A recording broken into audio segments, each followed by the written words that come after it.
Welcome everyone to Fundamentals of Kabbalah and Chassidut. We are continuing our series on the life and teachings of the Ba'al Shem Tov. This is our third class. The first two classes, which everyone has access to the links through our website and WhatsApp and our YouTube channel. We discussed the life of the Ba'al Shem Tov. We went through major events in his life, tried to understand how he came to be the great leader and initiator of the Chassidic movement. And tonight we are, let's say, switching gears, and we're going to the teachings of the Ba'al Shem Tov. But tonight, and if we don't finish, we will continue next week, we are going to really more look at the major thrust of the Chassidic movement based on the teachings of the Ba'al Shem Tov. In other words, we're not doing specific teachings, but more we'll call it the philosophy, the worldview, that which the Ba'al Shem Tov taught to his students in order that they would then spread it far and wide.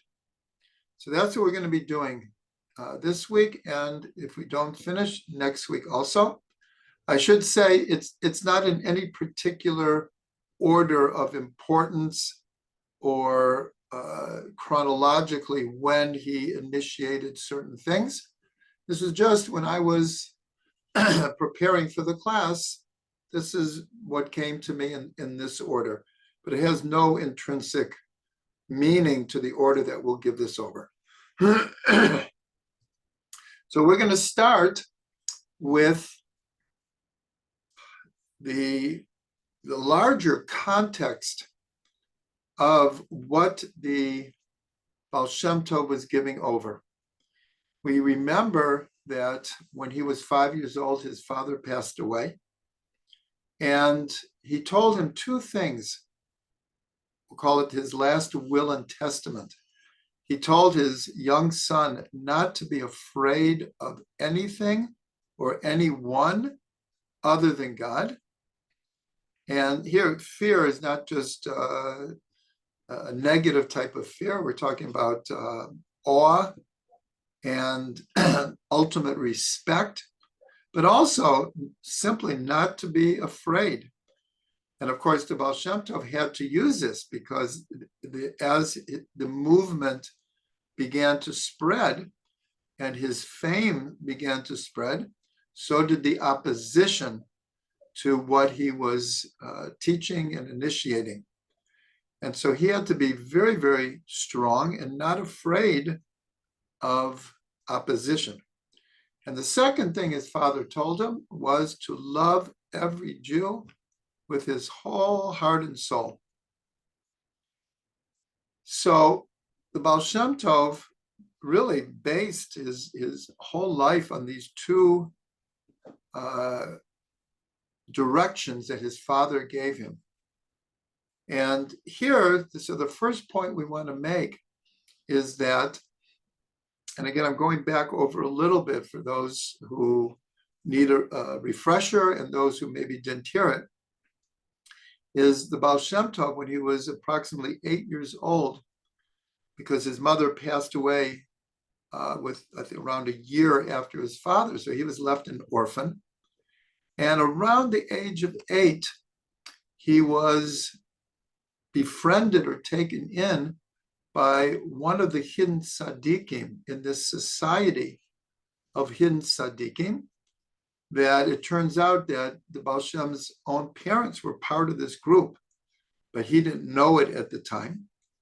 And their mission was to reach out to what we'll call the simple Jew, the poor, downtrodden Jew, which was the vast majority of Jews at that time, and to help them physically and materially, and of course, spiritually.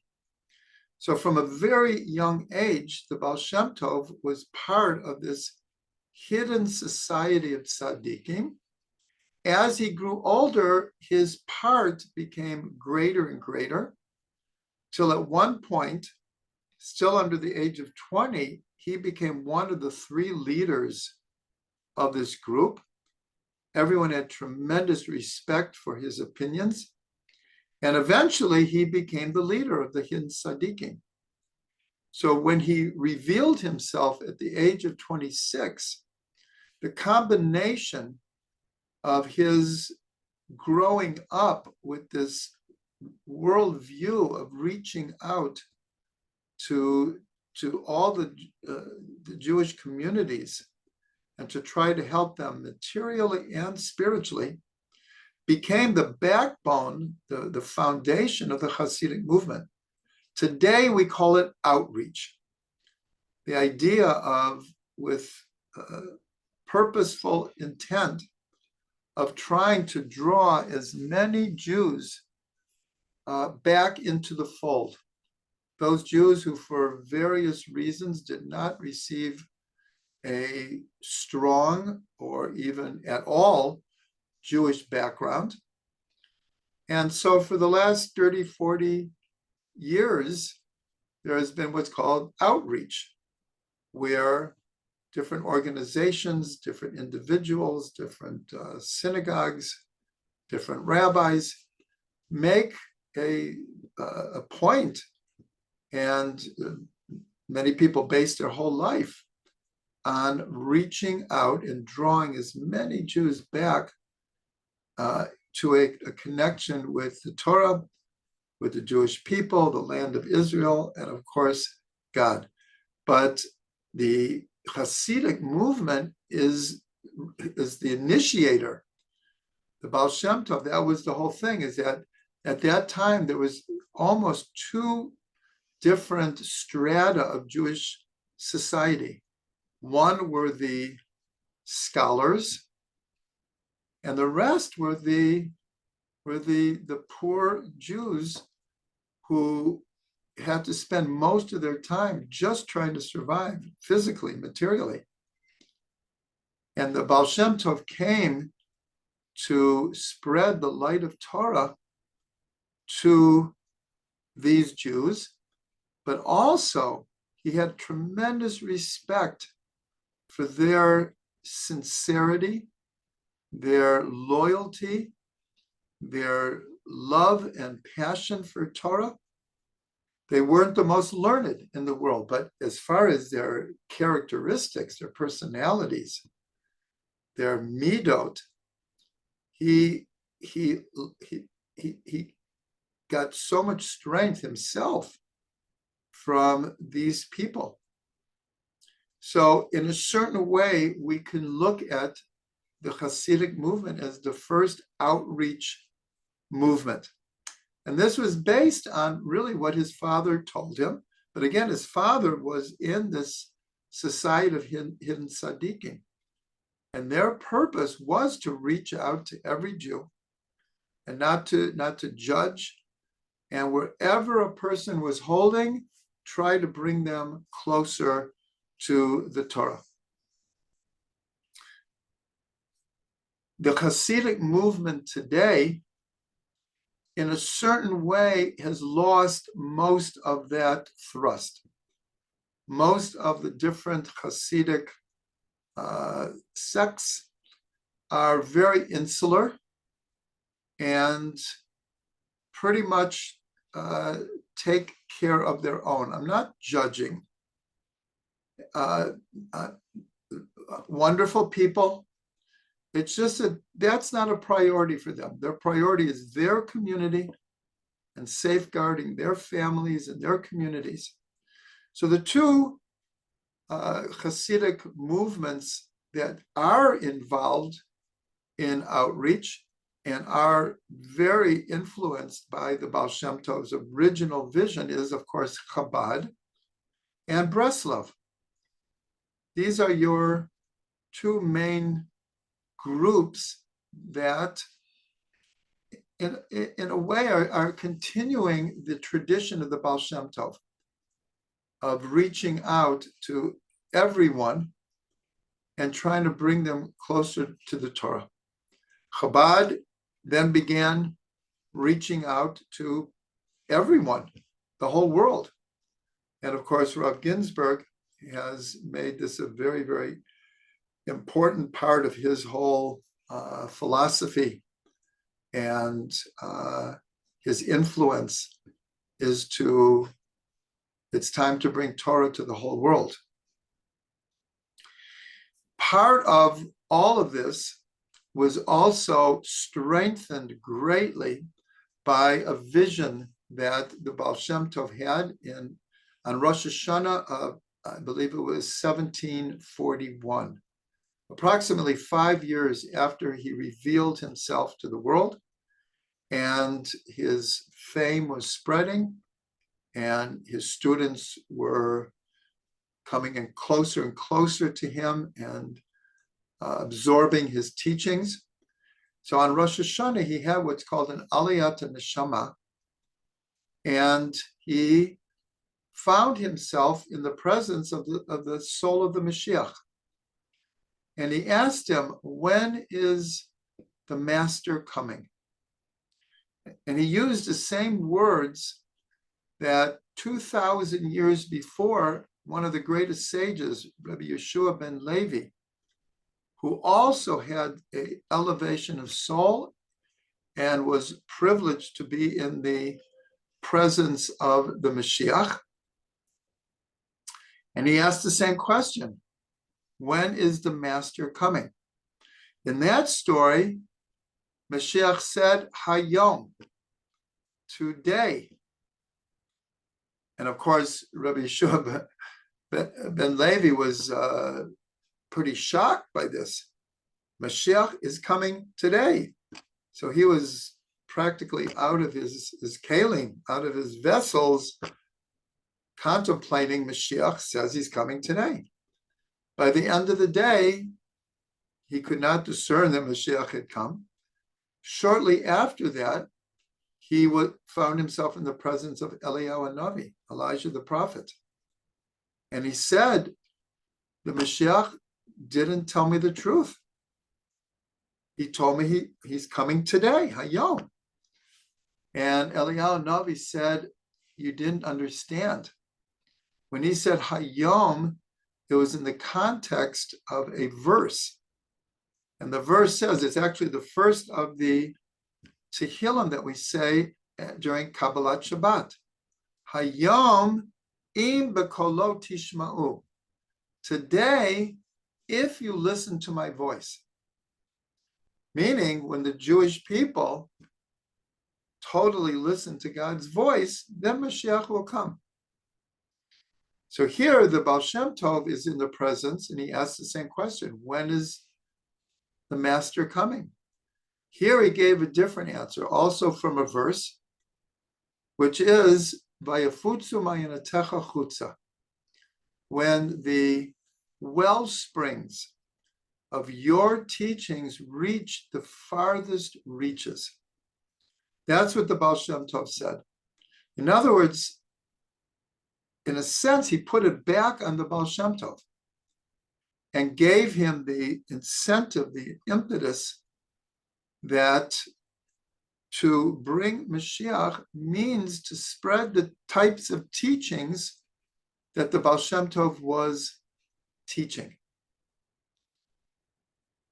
And so even though before I said that the order which I'm giving over the different basic foundational ideas that the Ba'al Shem Tov was trying to spread, this really is, in a sense, the most general of them, because the whole thrust of the Chassidic movement from even before the Ba'al Shem revealed himself, from the time he was a hidden tzaddik, it was all this purposeful intent to bring the Torah, the light of God, the inner dimensions of the Torah, to the entire Jewish people, no matter where they were holding in the present.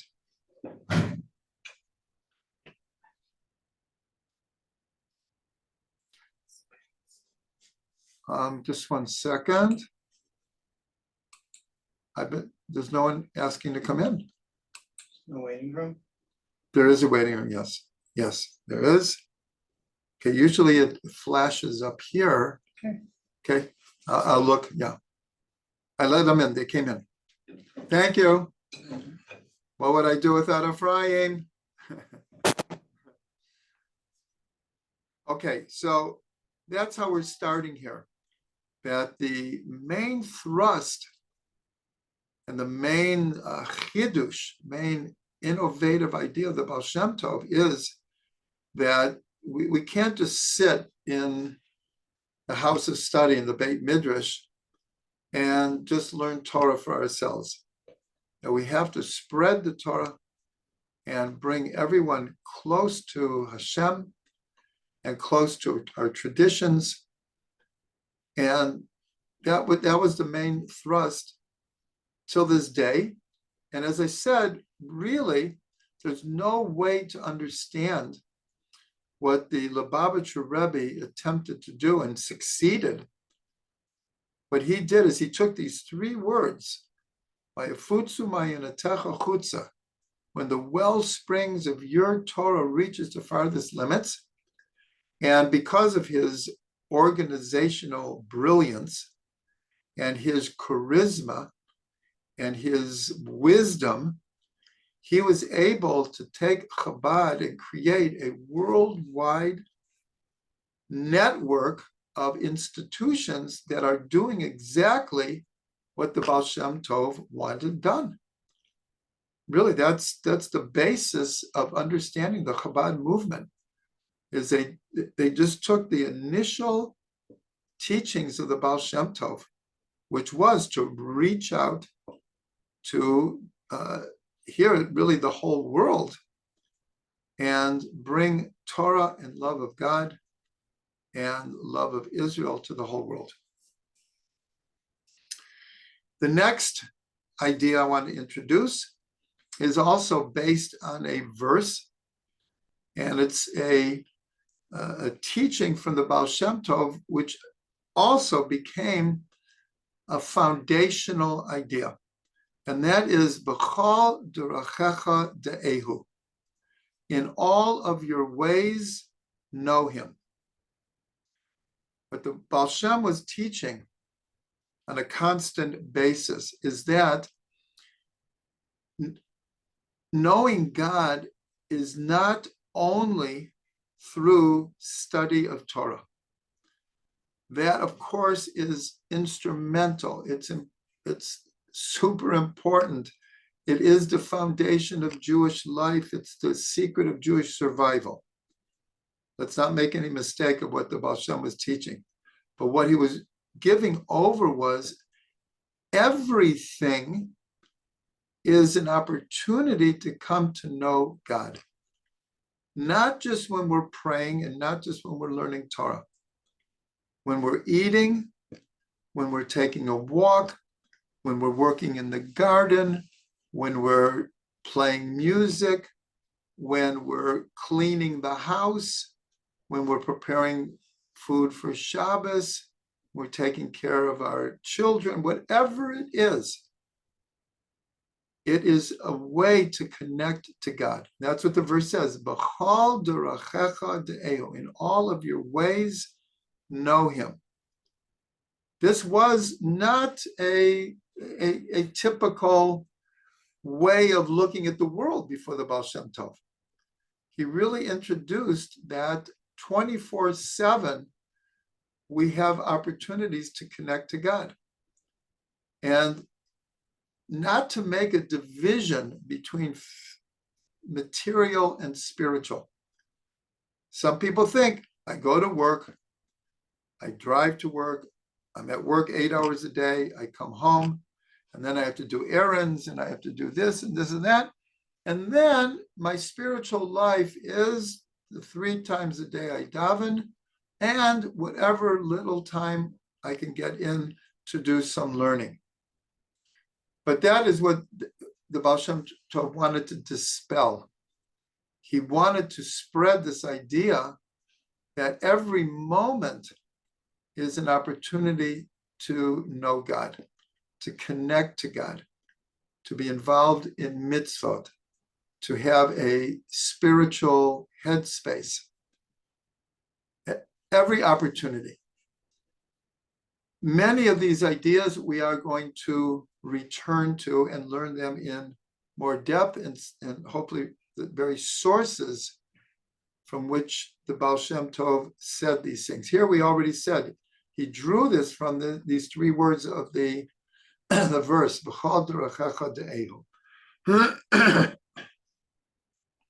Excuse me, l'chaim, l'chaim.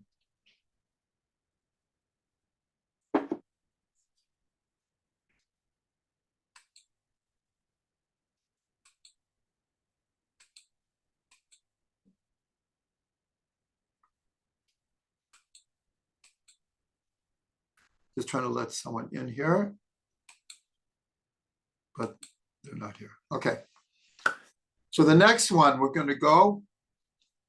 And as you hear these things, a lot of it will perhaps be familiar to what was the innovation of the Chassidic movement.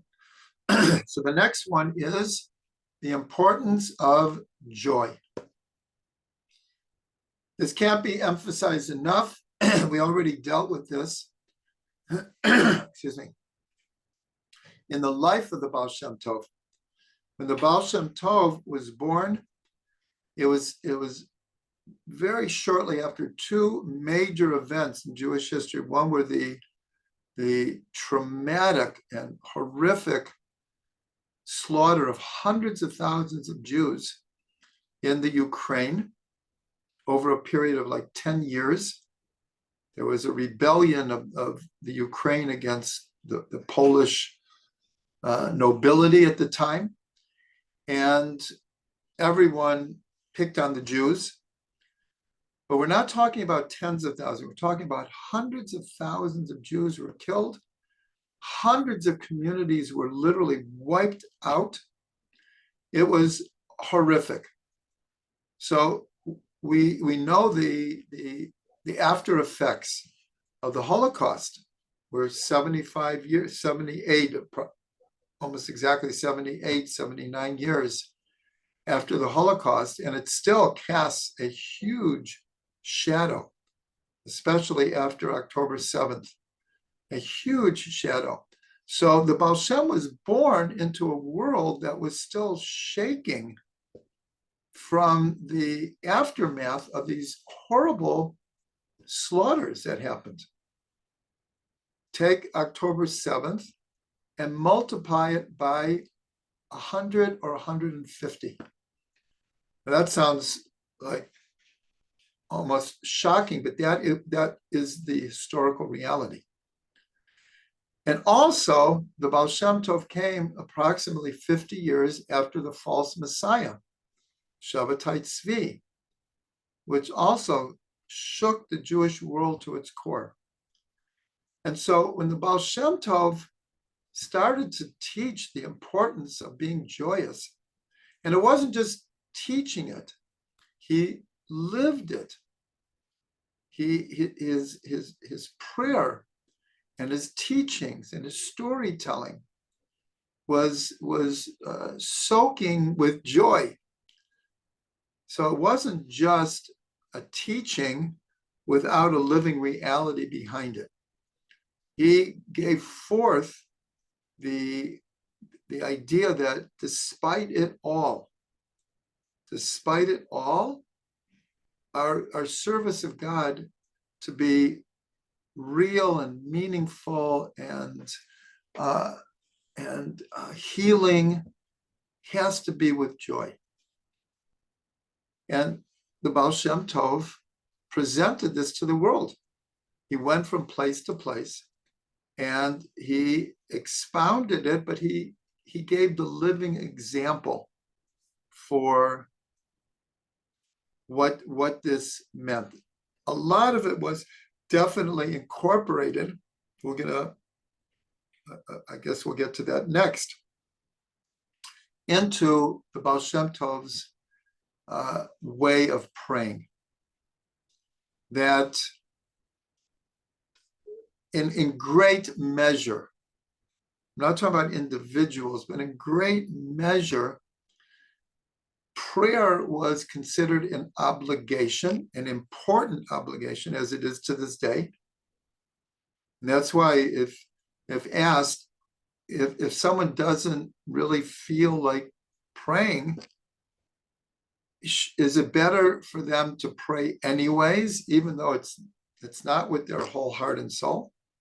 Or is it better to skip it and wait till the Spirit moves the person?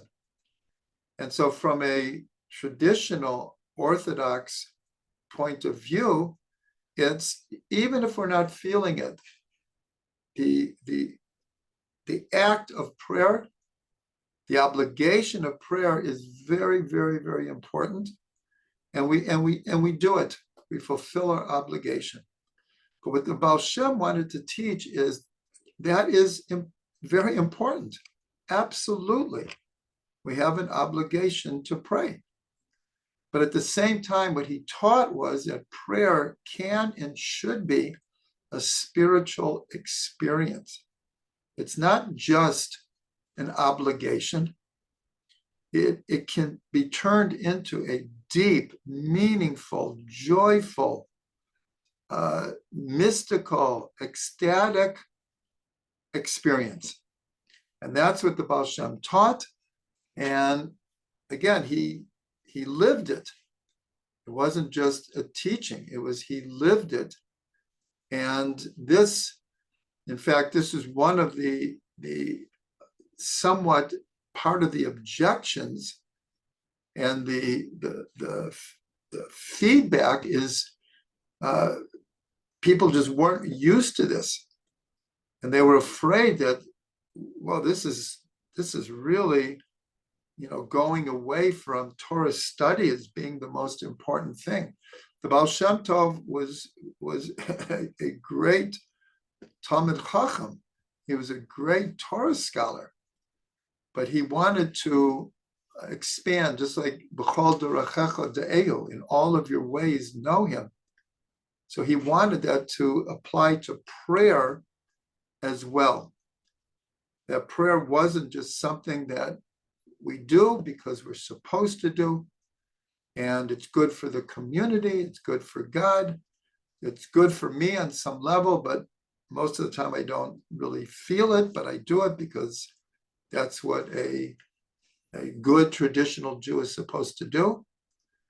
The Ba'al Shem wanted to change that paradigm completely and turn prayer into a very ecstatic experience. In the beginning of the Chassidic movement, this was a very, very big part of it, because people were in a certain way hungry for it. And I have to add that in the last 30 years, the idea of what's called Carlebach davening, of course, is spread all over the world. And it has, because it answers a need. People want and need prayer to be a joyous experience. And so in the beginning of the Chassidic movement also, it spread because there was a great need for this kind of spiritual experience. How many young Jews walk away from Torah and Yiddishkeit because their experience in synagogue was dry, uninspiring, boring, and they couldn't find any relevance, and they couldn't find any spark of spirituality there. This, unfortunately, for the last 2 generations, was a huge turnoff, enormous turnoff. The Ba'al Shem not only wanted to change it, but in great measure he did. And of course, he did that by reintroducing music and song and dance into the prayer experience. And to this day, in the Chassidic movement, song is so important. Not only in prayer, as we'll get to, in community.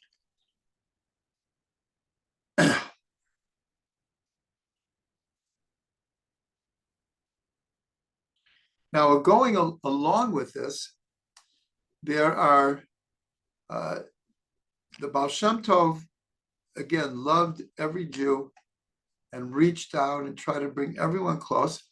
But there were times where he would exhibit his anger or his being upset.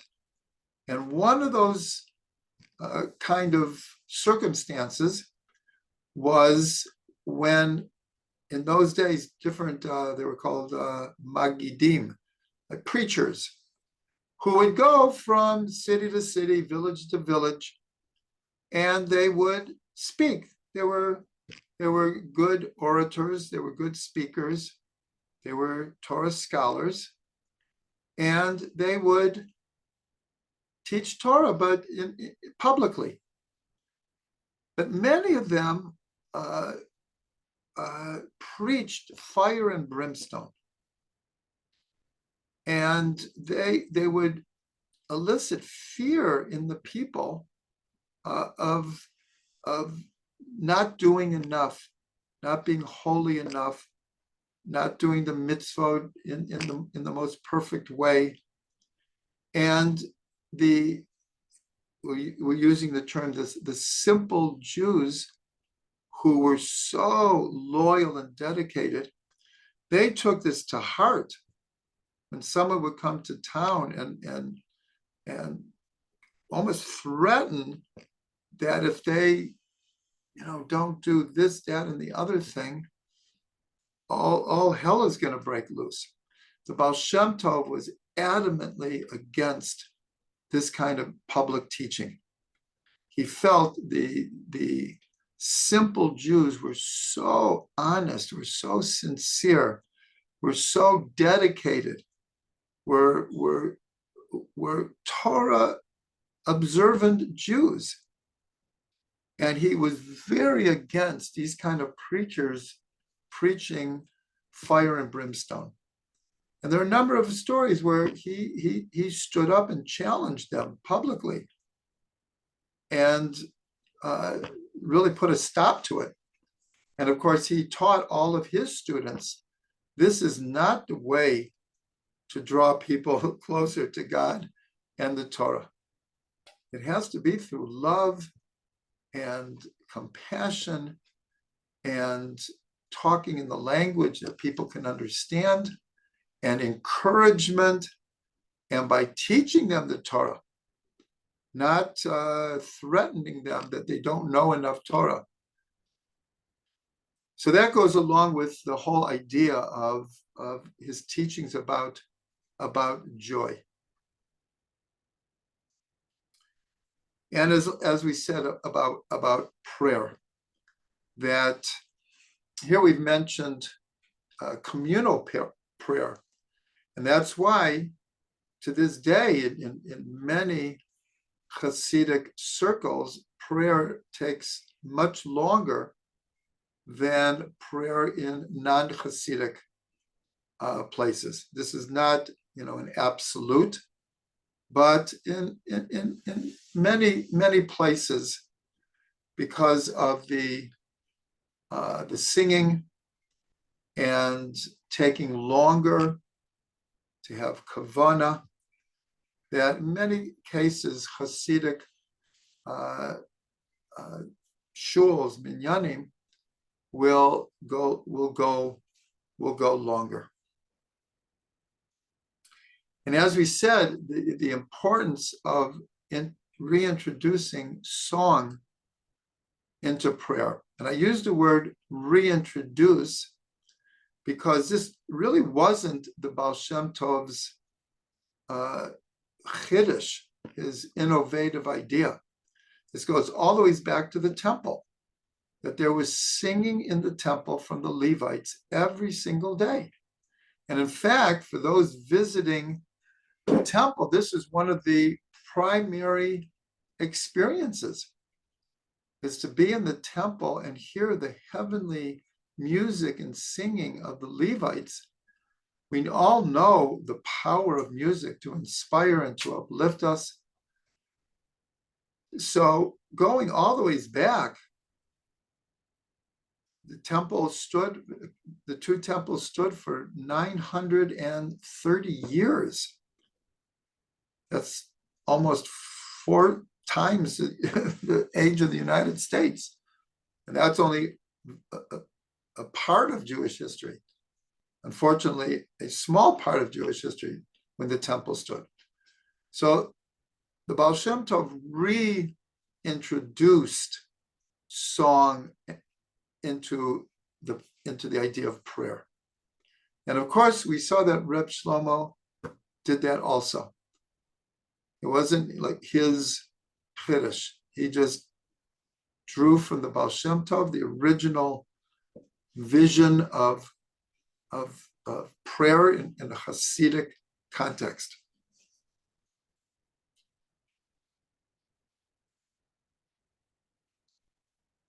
Now, along with the idea of joy, and I did mention, I'll say it again, the idea of being joyous in our service of God is, the Ba'al Shem didn't make this up. This is in one of the Psalms. Ivdu et Hashem b'simcha. We say it every single day. No, we don't say it on Shabbat and Erev Pesach, but virtually every single day we say Mizmor Shir, Mizmor L'Toda, Haril L'Hashem Kol Ha'oretz, Ivdu et Hashem b'simcha. Serve God with joy. Bo lefanav birnana. Come before him with rejoicing. This goes back to David HaMelech. And of course, David HaMelech composed 150 Psalms. And though in most cases we say the Psalms, they were written and composed as music, all of them. They were all musical. And in fact, at the beginning of many of the Psalms, it says this is a psalm for this particular instrument. The Ba'al Shem just took these ideas that had kind of fallen into a slumber, had fallen by the wayside for historical reasons and many other reasons. And he just renewed them, just brought them back to life. It's a very, very important point about almost everything that we're saying. We could even go back to the first one with outreach. Well, that goes back to Avram Avinu. He was the original outreach professional. That's what he dedicated his whole life to. And Sarah Imenu, they dedicated their life to spread the knowledge and experience of one God. The Ba'al Shem Tov's idea of outreach, again, wasn't his. These are all ideas rooted in Judaism. And he took these elements but put them together in a way that there really was something new happening. The Chassidic movement was, in its time, radically new, revolutionary new. And of course, it scared people. Many people at first didn't understand what is going on here. They didn't understand. But eventually, not everyone agrees with every idea in the Chassidic movement, but eventually people came to live and let live.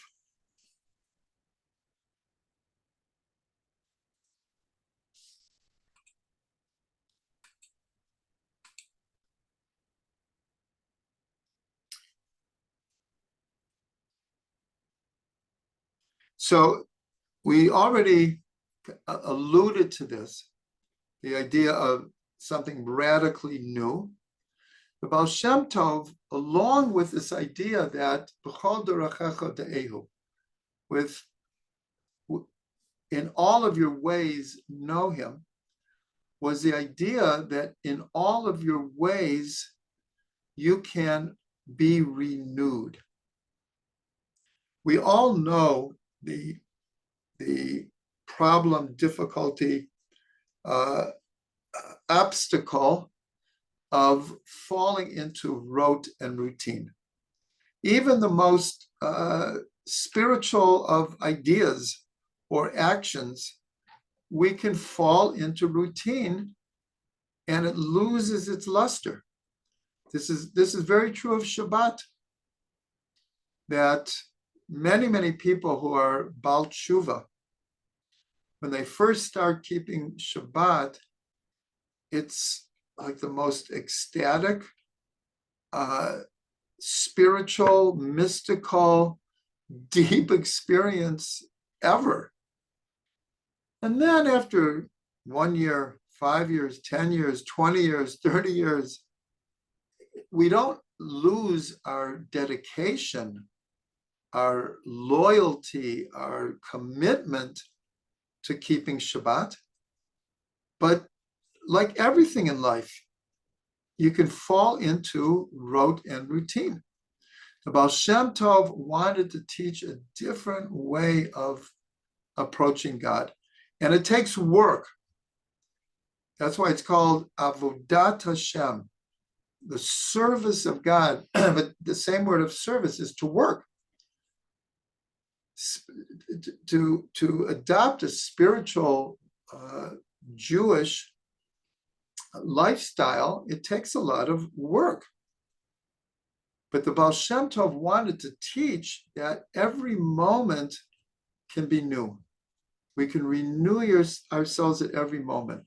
That's why we say every morning, B'tuvo mechadesh b'chol yom tamid ma'aseh bereshit. In his goodness, he renews the acts of creation every single day. And the Ba'al Shem wanted us to know that it was even more than every day. And every moment, a person has the opportunity to experience life anew. This idea became part and parcel of all Chassidic teachings. And it's such an important idea. And as I said, it takes work. We have to really work at renewing ourselves. We have to work very hard at being joyous. Many of you who are watching live or will watch this also were part of our series of creating a life of joy. We had, I don't know, maybe 10 classes on the work involved and the different attitudes to adopt and the different ways that we can introduce joy into our lives. It's the same thing with the concept of renewal. So these are all of these ideas at a certain point start to blend together. The idea of joy and renewal and prayer and have every in all your ways know him. We could start to see that there is a synthesis of ideas here. The Ba'al Shem was very intentful in the messages that he was giving over. It wasn't like there's an idea here and there's an idea here, and you can't really see the connections. All of these ideas work together to create a worldview, an attitude towards life. So along with this idea of newness, I want to explain an idea from Rav Ginsburg, who explains that the Kabbalistic tradition has gone through historically 3 different stages.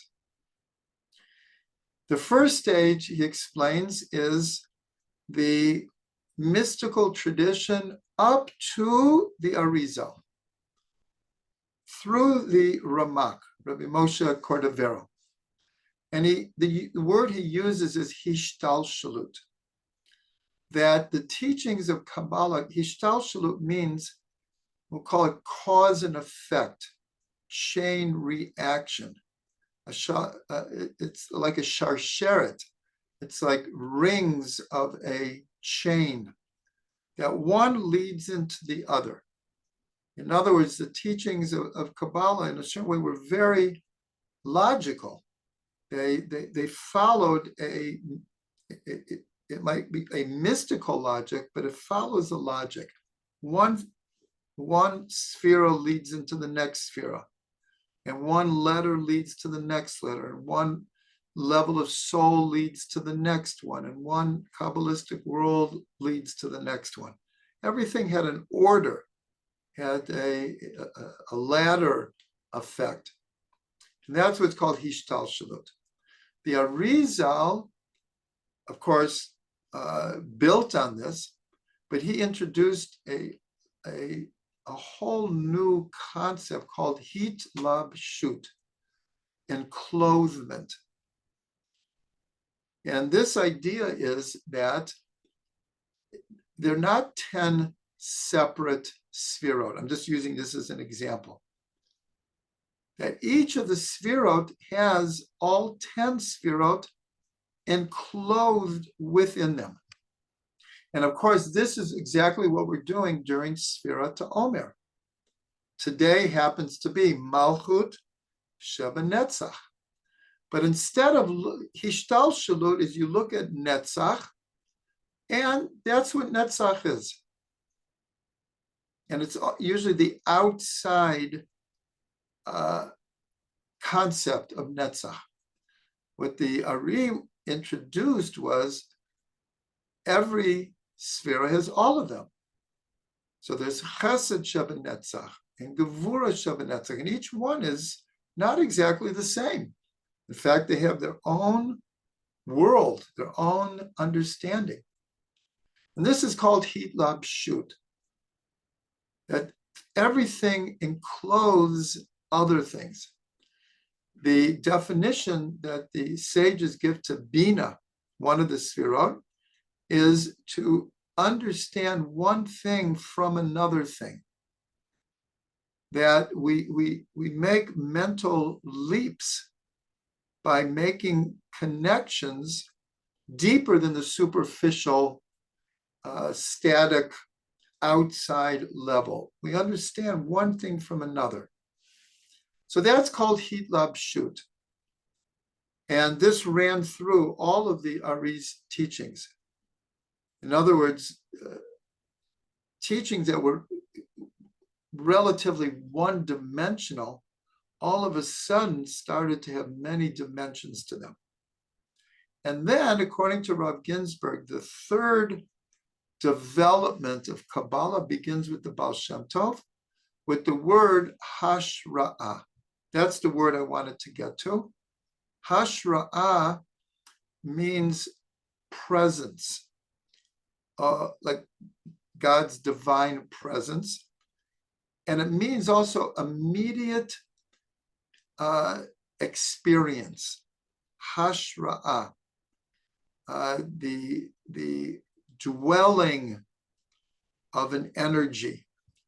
And that's what the Ba'al Shem Tov very much introduced, is how to take all of the teachings of the Torah, all of the teachings of the inner dimensions of the Torah, and how to make them come alive, how to make them an experience that could actually be integrated into one's life and to change oneself.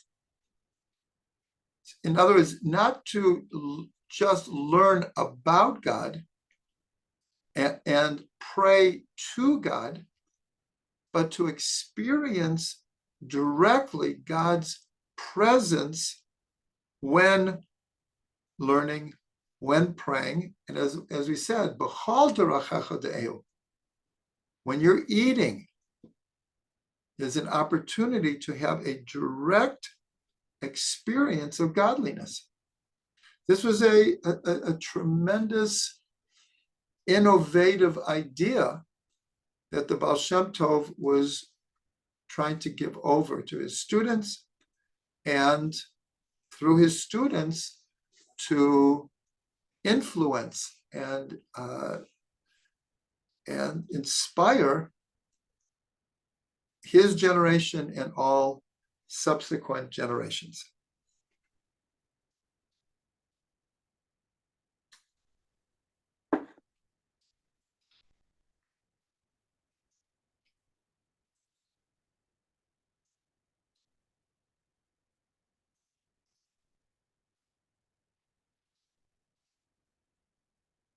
Okay, I think we have time for one more. And we got through a good amount of, again, we're calling it the general thrust of the Ba'al Shem Tov's teachings. And we're not dealing with individual chidushim that he had, which were hundreds, thousands, and they're actually recorded later by his students. But we're talking about the general energy and thrust of the Chassidic movement. So I'm going to end because this goes along very, very well with everything we've said. The three stages of Kabbalah, as explained from Rav Ginsburg, the middle, the huge change that occurs is with the Arizal. That before the Arizal, the Kabbalah was given over in a certain way. It was envisioned in a certain way. And the Arizal just opened it up to an enormous degree where so much that had not been understood. The Zohar came out approximately 350 years before the Arizal. And it was studied, but no one had plumbed the depths of the Zohar like the Arizal. And he introduced all these inner dimensions, like we said, heat, lab, shoot, how everything is enclothing everything else, very holistic synergy, the many modern ways of understanding physics is already incorporated in the teachings of the Arizal. What the Ba'al Shem Tov did is he also was a master of the Zohar, and he knew all of the teachings of the Arizal. We have to mention that the Arizal, he was taught by Eliyahu Hanavi for approximately 15, 20 years. And the Arizal was happy to sit with him in a hut on the Nile River for the rest of his life. But just like Achia Hashiloni directed the Ba'al Shem to reveal himself, Eliyahu Hanavi, after all those years, said, it's time for you to go to Tzfat and to teach over everything I've been teaching you. The Arizal was very reluctant. He was totally hidden, and he really didn't want to go to Tzfat and become a public teacher. And Eliyahu Hanavi said, basically, you really have to only teach one person. And that person would be Rabbi Chaim Vital. And he will take your teachings and make them known to the world. So when the Arizal went to Tzfat, he took on Rabbi Chaim Vital as a student, And in a way, Rabbi Chaim Vital convinced him to take on approximately 20 other students. And even though in Sfat, the aura of the Arizal was acknowledged by everyone.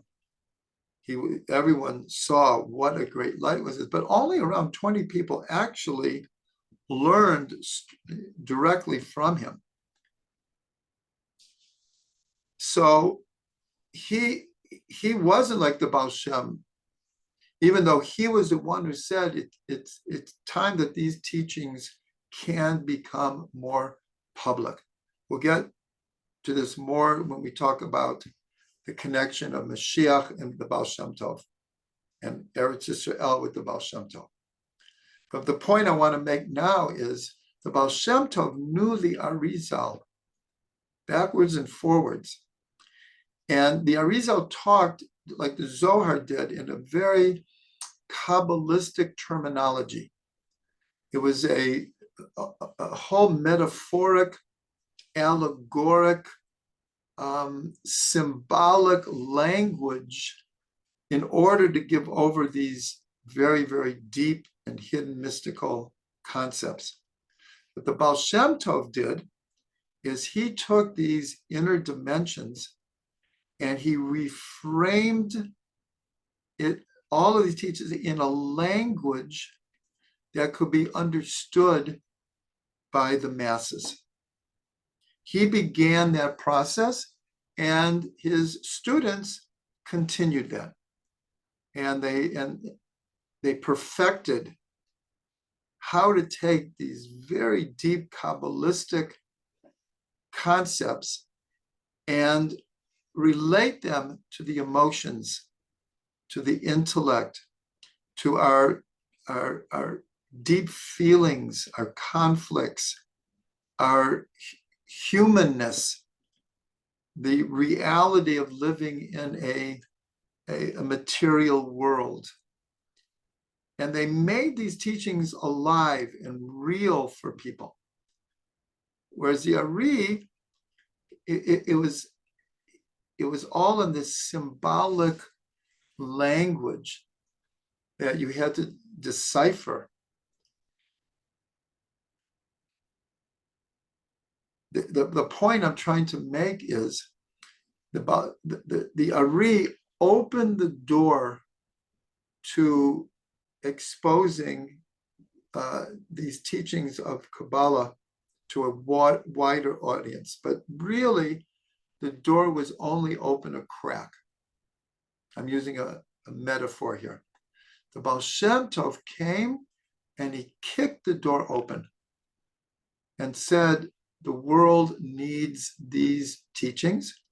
But he understood that in the format that the Ari had taught, it wouldn't catch on. People wouldn't understand.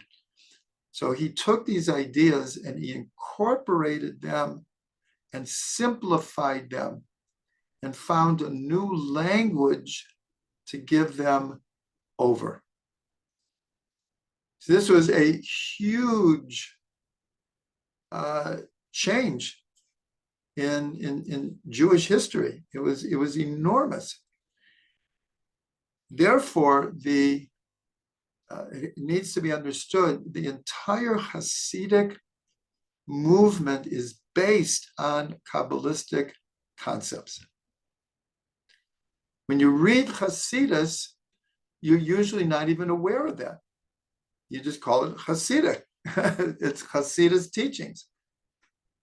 Because in great measure, one of the exceptions is Chabad. And that's because of all of the students of the Maggid of Mezrich, who was the one who carried on for the Ba'al Shem Tov after he passed away.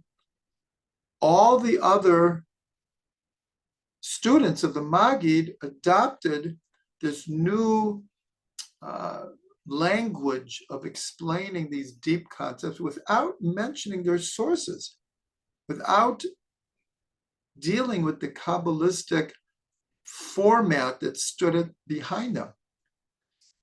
The Magi told the Alter Rebbe, the one who began the Chabad movement, that he had permission to continue to use this kind of terminology. And Chabad has used it to this day. Rav Ginsburg uses this to this day, though he also uses what we'll call the more simplistic, psychological language of Chassidut. Rav Ginsburg does both, and he melds them together. The Rabbi Nachman of Breslov, in great measure, hid Kabbalistic terminology, but in Likutei Moharan, it does burst out here and there very strongly. Also, one of the most popular Chassidus today is Netivot Shalom from the Slonim Rebbe.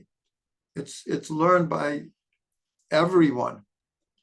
And in 99% of the time, he adopted a very simple language. The Slonim Rebbe is Hebrew, and the way he explains things is very methodical. He was a master educator. And he kept it simple. But even in the Slonim Rebbe, every once in a while, it bursts out because he quotes the Zohar.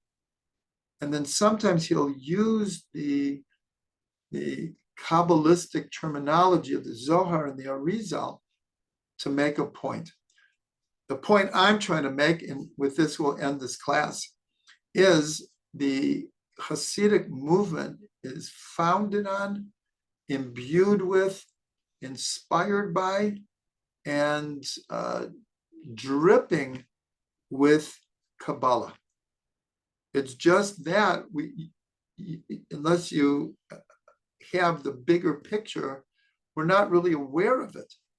We learn Chassidus, and it sounds very psychological, very, very human, very hands-on, very applicable, and yet it's all based on these deep, deep concepts.